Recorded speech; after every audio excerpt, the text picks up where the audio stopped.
உள்ளுறவும் பரிசுத்தப்படுத்துகிறார். இந்த உள்ளுற ஏற்படுத்துகிற பரிசுத்தத்தை சங்கீதக்காரன் 45ஆம் அதிகாரத்தில் அவனும் அதை கண்டு அதை குறித்த ஒரு வெளிப்பாடு உடையவனாக இருந்து எழுதுகிறான். அது முழுசாக நீங்கள் அப்புறம் வாசிக்கலாம். நான் ஒரே ஒரு வசனத்தை வாசிக்கிறேன், 3ஆம் வசனத்தை.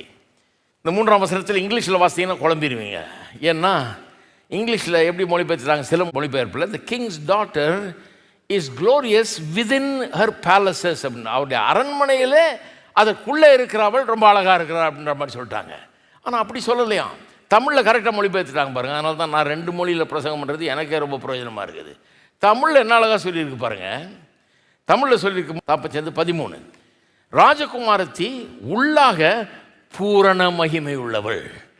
ராஜகுமாரத்தி உள்ள சபையை வர்ணிக்கிறார் ராஜகுமாரத்தி மாதிரி. ராஜகுமாரத்தி உள்ளாக பூரண மகிமை உள்ள அப்படின்னா ஹர் இன்னர் பியூட்டி, உள்ளான அந்த அழகை வர்ணிக்கிறது. உள்ளாக பூரண மகிமை உள்ளவள். இங்கிலீஷில் கூட பல மொழிபெயர்ப்புகள் இந்த மொழிபெயர்ப்பு மாதிரி மொழிபெயர்க்கிறது பாருங்கள். நியூ அமெரிக்கன் ஸ்டாண்டர்ட் பைபிள் சொல்லியிருக்கிறது the king's daughter is all glorious within அப்படின்னு வருது. யங்ஸ் லிட்டரல் டிரான்ஸ்லேஷன் சொல்லுகிறது all glory is the daughter of the king within. தான் பூரண மகிமை உள்ளவளாக இருக்கிறாள். உள்ளான விதத்தில் பூரண மகிமை உள்ளவளாக இருக்கிறாள் தான் வலியுறுத்துகிறாங்க.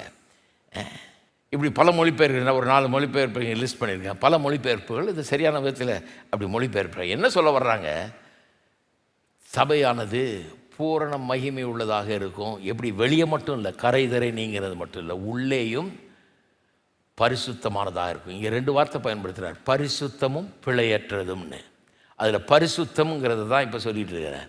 உள்ளே இருக்கிற பரிசுத்தம், உள்ளே இருக்கிற அந்த பரிசுத்தம் அப்படி இருக்குமா, அவள் க்ளோரியஸாக இருப்பான்னா பரிசுத்தத்தில் பூரணப்பட்டு இருப்பாள் என்கிற விதத்தில் இங்கே சொல்லப்பட்டிருக்கிறது. பரிசுத்தம்னு ஒன்று உலகம் பரிசுத்தத்தை வேறு மாதிரி பார்க்குது.